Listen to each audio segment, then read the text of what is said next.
마태복음 16장 읽었는데요. 베드로의 신앙 고백이 등장하는 굉장히 유명한 장입니다. 황제와 우상들을 향한 숭배와 그 예배가 끊이지 않았던 빌립보 가이사랴 지방에서 예수님은 이제 제자들에게 너희는 나를 누구라 하느냐, 내가 누구라고 생각하느냐라는 질문을 예수님이 제자들에게 던지십니다.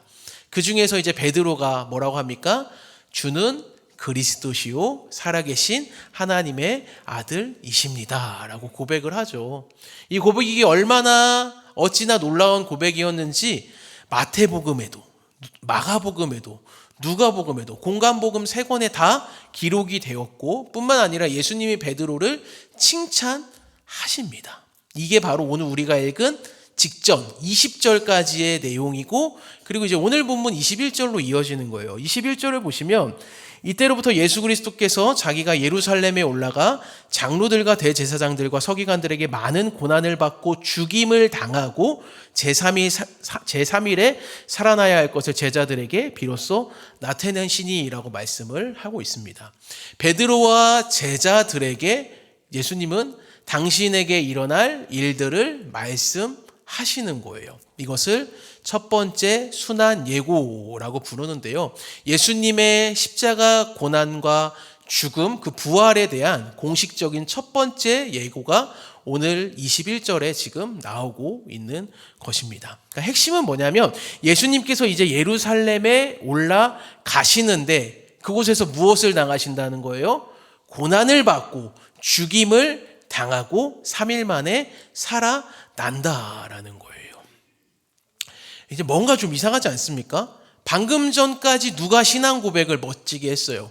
베드로의 신앙 고백을 듣고 기뻐하시고 베드로를 칭찬하셨던 주님이신데 이어지는 말은 뭐예요? 앞으로 일어날 일들이 예수님의 고난이고 죽음이라는 거예요. 게다가 예수님이 어떤 대상들에게 죽는 거예요? 예수님에게 고난과 죽임을 가져다 주는 대상이 어떤 로마나 그런 정치적 세력이 아니라 당시 이스라엘의 종교 지도자들, 장로들, 대제사장들, 서기관들이라는 사실은 제자들에게 너무나도 충격이었고 그다지 공감이 되지 않았을 것 같습니다. 이뿐만이 아닙니다. 주는 그리스도시요 살아계신 하나님의 아들이십니다라는 이 베드로의 멋진 신앙 고백에는 어떤 의미가 담겨 있냐면 구약에서 예언했고 그동안 약속되었던 그 메시아가 바로 예수님이십니다라는 의미가 담겨 있습니다. 당시 이스라엘 백성들에게는 메시아에 대한 그 사상과 기대가 강하게 있었는데요. 이스라엘 백성들에게 있어서 그 메시아라는 존재는 이스라엘을 모든 압제와 고통에서 건져줄 자를 뜻했습니다. 그런데 예수님이 갑자기 나타나셔서 너무나도 메시아처럼 보이는 행동들을 하고 계시는 거죠. 병을 고치고요, 귀신을 쫓아내고요, 오병이어의 기적을 일으키십니다. 심지어는 죽은 사람을 살릴 뿐만 아니라 바다와 파도까지도 잠잠하게 하시는, 그러니까 사람으로서는 할 수 없는 그 일들을 계속 하시는 거죠. 이러다 보니까 이스라엘은 자연스럽게 난리가 난 거예요. 우리가 그토록 기다리던 그 메시아가 드디어 나타났구나라고 생각을 하게 된다는 거죠. 그런데 이런 백성들의 메시아에 대한 기대와 사상은 사실 잘못된 오해였죠. 백성들이 기대하고 있는 메시아의 모습과 하나님께서 말씀하신 메시아의 모습은 전혀 달랐기 때문에 그렇습니다. 자, 그럼 이제 한번 상상력을 발휘해서 그 당시 시대로 한번 가보는 거예요. 이스라엘 백성들에게 예수님은 메시아다라는 엄청난 기대가 짙게 깔려 있었어요. 실제로 그래서 예수님을 왕으로 삼으려고 쫓아오는 군중들도 있었고요. 그렇다면 그러한 분위기 속에서 예수님의 가장 가까이에 있는 최측근이자 예수님 가장 옆에 있던 제자들은 어떠한 마음을 갖고 있었을까요? 예수님과 동거동락하고 늘 가까이에 있던 제자들은 정말 예수님이 메시아가 맞구나라고 생각했을 거예요. 베드로는 더더욱 그랬을 거라는 거죠. 자기 장모님을 고쳐주시고 물고기를 가득 잡게 해줬을 뿐만 아니라 물 위를 걷는 모습까지 본 그 베드로는 예수님이야말로 우리를 이 지독한 로마의 압제로부터 건져주시고 구원해 주실 메시아가 분명하다라고 생각을 했을 겁니다. 그런데 그 메시아가 지금 뭐 하러 간다는 거예요? 그 예수님이 이제 로마의 압제로부터 이 모든 것을 벗어나고 이스라엘을 정치적으로 사회적으로 구원하셔야 하는 일을 해야 되는데, 로마로부터 해방시키시고 이방 나라를 다윗의 때처럼 다 정복하고 무릎 꿇게 하시는 일을 예수님이 해야 되는데, 그러기에도 지금 시간이 부족한데 갑자기 뭐하러 간다는 거예요? 죽어야 한다라는 거예요. 그것도 누구에게요? 아까도 얘기했듯이 당시 종교 지도자들, 유대인의 대제사장들, 서기관들에게 죽어야 한다니까 말이 안 되는 정도가 아니라 그런 일이 일어나서는 절대로 안 되게 막아야 했던 거예요. 베드로 입장에서는.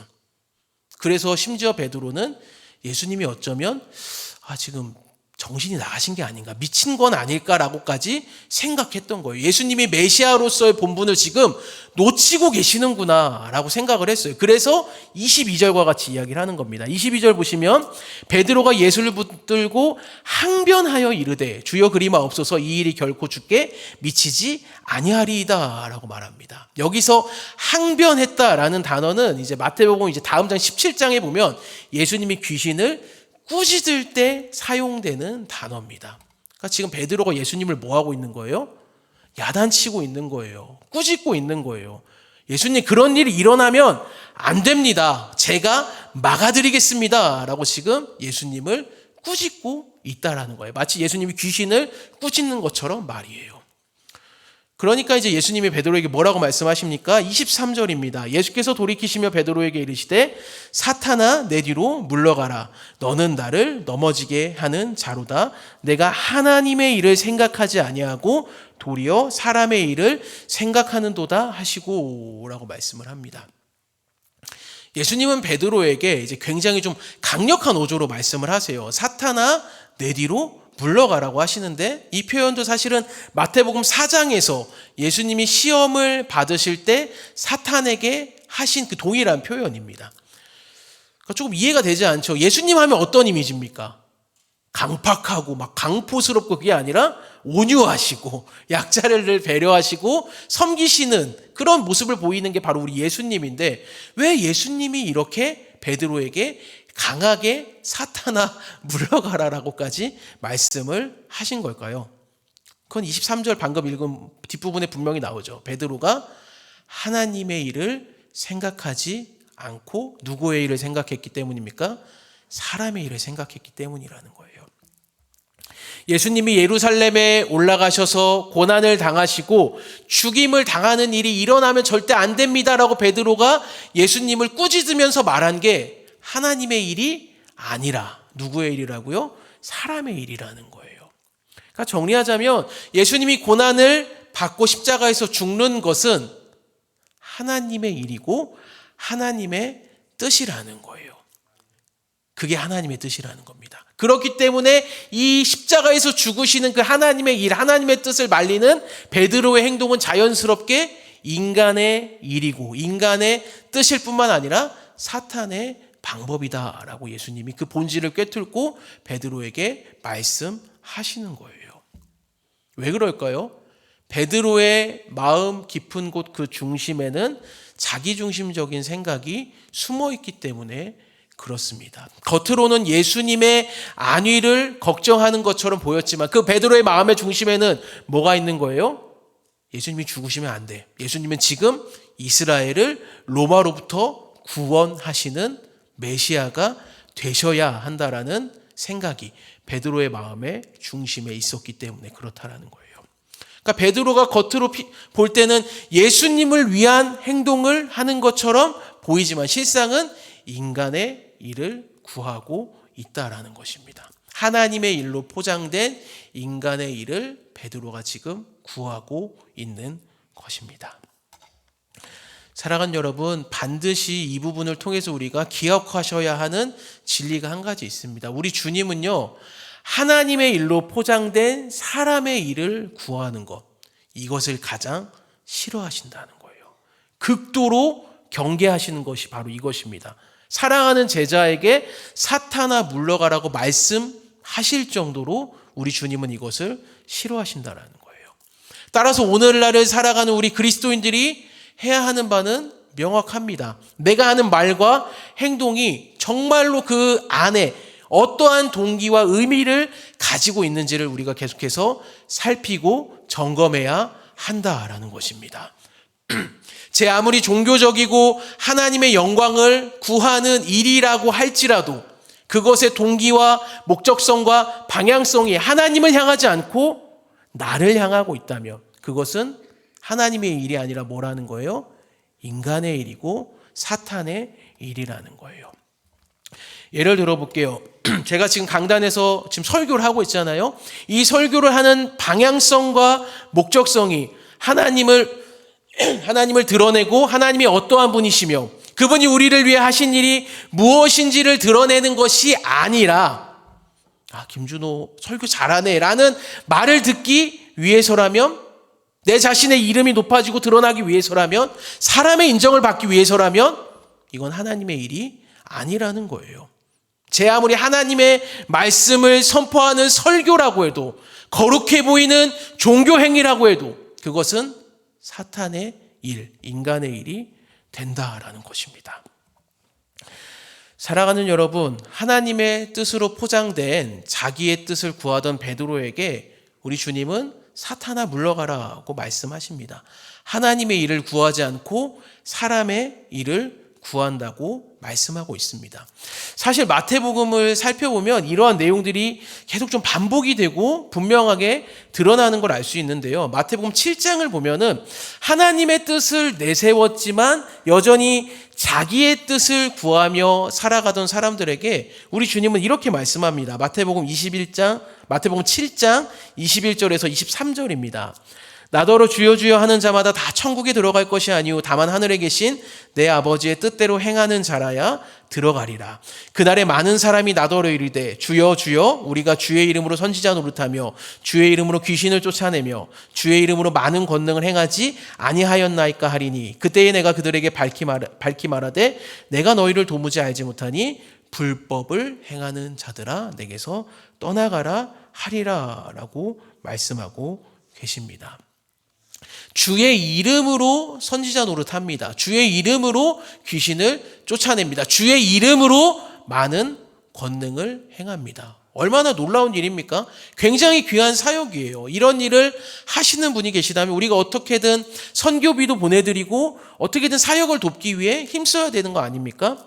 그런데 선지자 노릇하고 귀신을 쫓아내고 많은 권능을 행하는 것의 그 목적성과 방향성이 하나님을 드러내는 게 아니라 나의 만족과 유익을 위한, 나의 욕망과 인정을 위한 지독한 자기중심성을 위한 것이라면 그것은 불법이라고 주님은 말씀하신다라는 거예요. 목숨을 걸고 선교를 나가고 교회를 위해 희생을 한다 해도 나의 마음속 깊은 곳에서의 그 동기가 나의 뜻, 나의 영광, 나의 욕망, 나의 인정을 구하고 있다면, 사람들의 환영과 박수, 인정으로 나의 욕구를 채우려 하고 있다면 그것은 하나님의 일이 아니라 인간의 일을 구하는 것이고 불법을 행할 뿐이다라는 것입니다. 사랑하는 여러분, 우리의 모습은 어떤지, 우리는 정말 무엇을 구하고 있는지 한번 돌아보았으면 합니다. 베드로와 같이 어쩌면 하나님의 일로 포장된 인간의 일을 구하고 있지는 않습니까? 불법을 행하고 있지는 않느냐는 거예요. 우리는 이렇게 생각하는 경향이 있습니다. 내가 그래도 이렇게 금요일 밤에 기도회에도 참석하고 기도도 했잖아. 너무 귀한 겁니다. 그렇게 하셔야 돼요. 그럼 내가 구하는 건 자동적으로 다 하나님의 일 아닌가?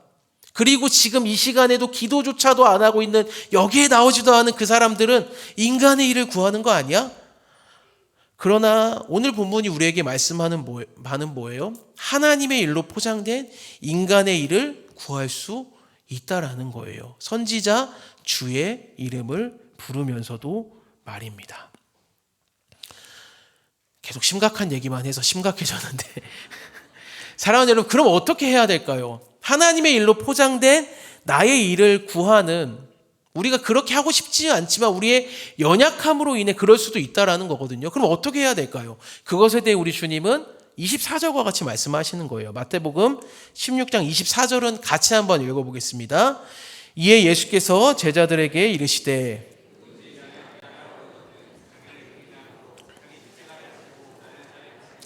아멘.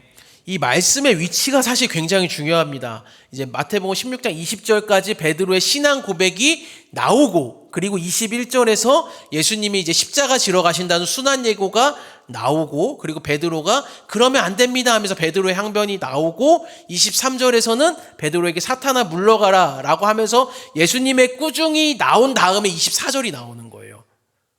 뭐가 나오는 거예요? 제자들이 걸어가야 할 길. 제자도에 대해 예수님이 말씀하시는 것은 굉장한 의미가 담겨 있다는 거예요. 이게 바로 해답이고 정답이라는 거예요. 사실 우리는 무엇이 하나님의 일인지, 무엇이 인간의 일인지 사실 잘 알기가 어렵습니다. 심지어 하나님의 일을 한다면서도 자기의 유익을 구하는 연약한 존재가 바로 우리이기 때문에 그렇습니다. 심지어는 우리 스스로를 속일 수도 있다라는 거예요. 사역과 기도, 하나님을 위한 것들이 전부 자기 자신을 위한 것임에도 불구하고 그것이 하나님을 위한 것이다, 열매도 있다 라면서 착각하며 스스로를 속일 수 있는 존재가 바로 우리라는 것입니다. 그런 우리를 향해 주님은 뭐라고 말씀하시는 거예요? 자기를 부인하고 자기 십자가를 지고 주님을 따르라고 말씀하고 계십니다. 그때야 비로소 우리는 내 뜻이 아니라 하나님의 뜻으로 잘 포장된 내 뜻이 아니라 선하시고 완전하시고 온전하신 하나님의 뜻을 구할 수 있기 때문인 줄을 믿습니다. 이 말을 뒤집어서 생각해 보면 이런 거예요. 우리의 힘으로는 절대 할 수 없다라는 거예요. 무슨 고도의 수행을 해야만, 양육 과정을 다 수료하고 성경을 수백 독을 하고 기도를 몇만 시간을 해서 이루어지는 게 아니라는 거예요. 우리의 종교적인 열심으로만으로는 절대 불가능하다는 거예요. 그게 가능했다면 우리 주님은 굳이 이 땅에 오실 필요가 없었죠. 우리가 할 수 있었을 텐데요. 오직 하나님께서 은혜 주셔야만 가능한 줄을 믿습니다. 십자가의 길, 나를 부인하고 주님만을 인정하고 그분만을 왕으로 모시고 그분이 공급하여 주시는 무한한 자원을 의지하며 살아갈 때에만 가능한 줄을 믿습니다. 왜냐하면 십자가를 지고 주님을 따른다는 것은 곧 내 힘, 내 방법, 내 생각대로 살겠다는 것이 아니라 주님의 힘과 주님의 방법과 주님의 생각으로 살겠다는 것이기 때문인 줄을 믿습니다. 사랑하는 여러분, 제가 왜 이렇게 부담되는 말씀을 드리는 걸까요? 한 가지 명확한 사실이 있습니다. 점검해야 되기 때문에 그렇습니다.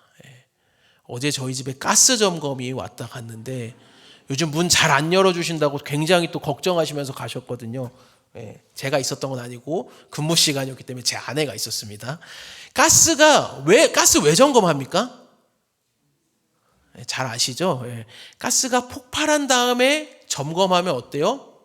늦는 거예요. 소 잃고 외양간 고치면 무슨 소용이 있냐는 거예요. 게다가 우리의 영혼의 구원이 달린 문제라면 그것은 한번 놓쳐버리면 더 이상 기회가 주어지지 않기 때문에, 그래서 그러한 일이 일어나기 전에 우리는 계속해서 날마다 주님의 십자가 앞에 우리를 점검하고 또 점검해야 한다라는 거예요. 우리가 이 땅에 살아가는 동안 내가 진정으로 그리스도만을 붙잡고 그분만을 의지하며 따르고 있는지, 그분의 말씀에 내가 진정으로 기뻐하는 마음으로 즉각적으로 순종하고 있는지, 순종하고 있다면 온전히 따르고 있는지, 그리스도를 진정으로 그분만을 사랑하고 있는지 우리가 매 순간 점검하고 돌아보아야 할 줄을 믿습니다.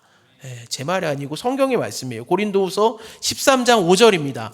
너희는 믿음 안에 있는가 너희 자신을 시험하고 너희 자신을 확증하라. 예수 그리스도께서 너희 안에 계신 줄을 너희가 스스로 알지 못하느냐? 그렇지 않으면 너희는 버림받은 자니라 라는 거예요.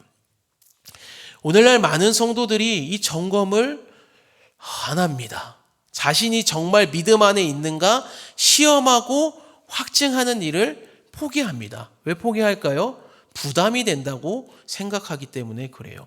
그래서 자연스럽게 부담이 되니까 죄를 고발하고 회개하라는 말씀을 듣는 것을 역시 또 굉장히 부담스러워합니다. 그러다 보니까 이제는 강단의 설교자들조차 자신을 점검하고 회개하라는 말씀을 전하는 것을 역시 굉장히 부담스러워합니다. 필연적으로 죄에 대해 지적하고 들춰내야 하기 때문에 그렇습니다. 근데 죄송한 말씀이지만 그러한 설교자들은 성도들을 파멸과 멸망으로 인도할 뿐만 아니라 자기 자신도 멸망을 향해 달려가는 것과 같습니다. 물론 인기가 있고 인정을 받을지는 모르겠어요. 하지만 하나님께는 결코 인정받지 못할 거예요. 이 땅에서의 삶이 끝날 때 하나님 앞에서 절대 떳떳하지 못할 겁니다. 자신만 파멸을 당한 것이 아니라 그를 따르는 성도들까지도 파멸로 인도했기 때문입니다. 사랑하는 여러분, 정말로 사랑하는 마음을 담아 권면의 말씀을 드립니다. 자신을 점검할 수 있기를 간절히 축원합니다. 그래서 잘못된 부분들이 있었으면 십자가의 길로 다시금 돌이켜서 십자가의 길을 걸어가는 은혜가 있기를 주님의 이름으로 간절히 축원합니다.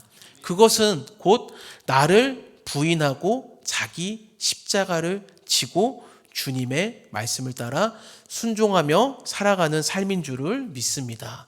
다른 방법과 다른 대안은 절대 없기 때문에 그렇습니다. 그런데 쉽지가 않아요. 늘 말씀드리지만 어렵거든요. 힘들어요. 포기하고 싶어요.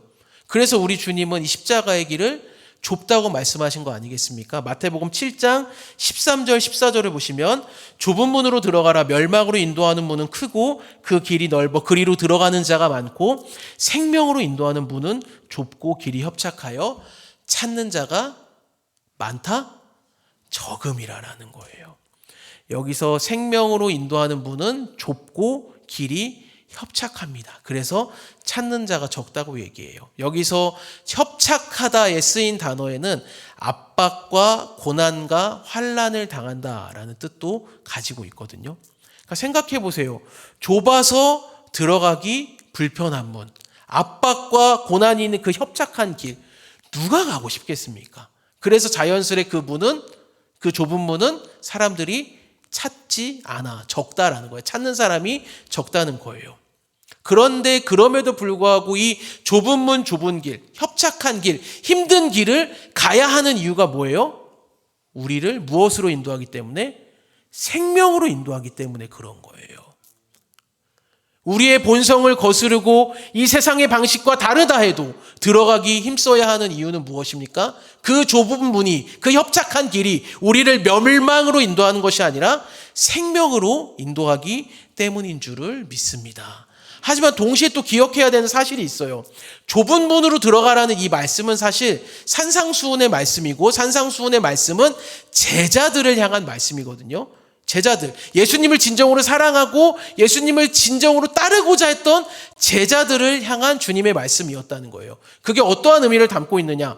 예수님과 아무런 상관없는 자들, 예수님을 따른다고 피상적으로 말은 하면서 그 중심에는 여전히 이 세상의 가치관을 따라 살아가는 가짜 그리스도인들에게는 이 생명으로 인도하는 좁은 문이 좁고 협착해 보일 수밖에 없습니다. 왜냐하면 그들은 멸망을 향해 넓은 문으로 달려가는 자들이기 때문에 그렇습니다. 예수를 믿고 따른다면서도 여전히 자기를 향한 인간의 일을 하나님의 일로 포장해서 나아가는 지독한 자기중심성 때문에 하나님의 말씀에 대한 끊임없는 불순종을 낳는 자들이기 때문에 생명의 길이라 해도 그 길을 가기 원치 않을 뿐만 아니라 그 길이 좁아 보일 수밖에 없는 거예요. 그래서 부담이고 힘들 수밖에 없다라는 겁니다. 하지만 우리가 기억해야 되는 사실은 뭐예요? 예수님을 진정으로 믿고 따르고자 하는 자들, 끝없는 중심성으로 가득한 내 자신을 십자가에 못 박고 십자가의 길을 걸으라는 주님의 말씀에 순종하기를 기뻐하는 진짜 믿음의 사람들에게는 생명으로 인도하는 문이 결코 작지 않다라는 거예요. 위선으로 가득 찬 자들에게만 그 길이 부담되고 힘드니까 좁아 보일 수밖에 없다라는 거예요. 그래서 이것이 우리에게 주는 의미는, 한 가지 의미는 더 뭐예요? 생명으로 인도하는 문이 좁다라는 건 오히려 진짜 그리스도인들, 진짜 믿음의 사람들에게는 위로와 소망이 되는 거예요. 왜요? 거짓과 위선으로 가득 차서 신앙과 믿음, 말씀과 사역조차도 자기의 만족과 이익을 위해 사는 자들, 그런 거짓된 가짜 그리스도인들을 걸러내주는 필터 역할을 하기 때문에 그렇다라는 거예요. 이해가 되십니까? 위선으로 가득 찬 자들에게나 부담이 되고 가지 못하는 길인 것이지, 진짜 믿음의 사람들에게는 우리가 기꺼이 갈 수 있는 믿음의 길이고 은혜의 길인 줄을 믿습니다. 그래서 좁은 문이고 협착한 길, 그 십자가의 길을 가는 것이 오히려 위선과 거짓으로 가득 찬 자들을 구별하고 오히려 믿는 자들에게는 보호와 안전을 보장받을 수가 있다라는 거예요. 그래서 부담이 되지만 우리를 오늘도 생명으로 인도하는 그 좁은 문, 그 협착한 길, 십자가의 길을 우리가 걸어가야 할 줄을 믿습니다. 이런 은혜가 이 시간 말씀을 듣고 기도하시는 우리 모든 성도님들에게 있기를 주님의 이름으로 축원합니다. 예, 말씀을 맺고자 합니다. 우리 예수님에게도 사실 이 십자가, 그 십자가의 길은 사실 좀 무겁고 힘들었다는 거 너무나 잘 아실 거예요. 그래서 겟세마네에서 피가 땀이 되도록 기도하신 것이거든요. 하지만 그 십자가 끝에는 죽음과 심판과 저주와 모욕으로만 끝난 것이 아니라 부활의 영광과 기쁨이 있었습니다. 그래서 우리 주님이 그것을 바라보시고 히브리서 12장 2절의 표현대로 십자가를 참으신 거예요. 그래서 이제는 자기를 부인하는 그 십자가의 길을 주님만 가시는 것이 아니라 우리도 오라고 말씀하시는 줄을 믿습니다. 사랑하는 여러분, 우리 주님은 그 십자가를 지고 따라가려는 우리를 그냥 힘든 길에서 내버려 두지 않으신다는 거예요. 오늘도 우리에게 힘을 주시고 용기를 주시고 은혜를 베풀어 주시는 줄을 믿습니다. 우리 주님이 먼저 가셔서 너무나 잘 아시니까 오늘도 우리를 위해 중보기도 하시며 우리가 그 길을 놓치지 않도록 우리에게 은혜를 베풀어 주시는 줄을 믿습니다. 그러므로 우리가 오늘 이 밤에 기도할 때 그 주님이 여전히 나와 함께 하심을 기억하며 나를 부인하고 십자가를 지고 가는 그 길을 기쁨으로 걸어가며 순종하기를 원하는 기도가 우리에게 있기를 주님의 이름으로 간절히 축원합니다. 힘들 때마다 주님을 바라보았으면 좋겠어요. 그래서 하나님의 일로 포장된 나의 일을 구하는 어리석음이 아니라 하나님의 선하시고 기뻐하시고 완전하신 그 뜻을 구하며 이 땅 가운데 하나님의 그 뜻을 온전히 이루어가는 은혜가 이 밤에 기도하는 우리 모든 성도님들에게 있기를 주님의 이름으로 간절히 축원합니다. 이러한 말씀을 담아서 우리 함께 찬양하고 기도하도록 하겠습니다.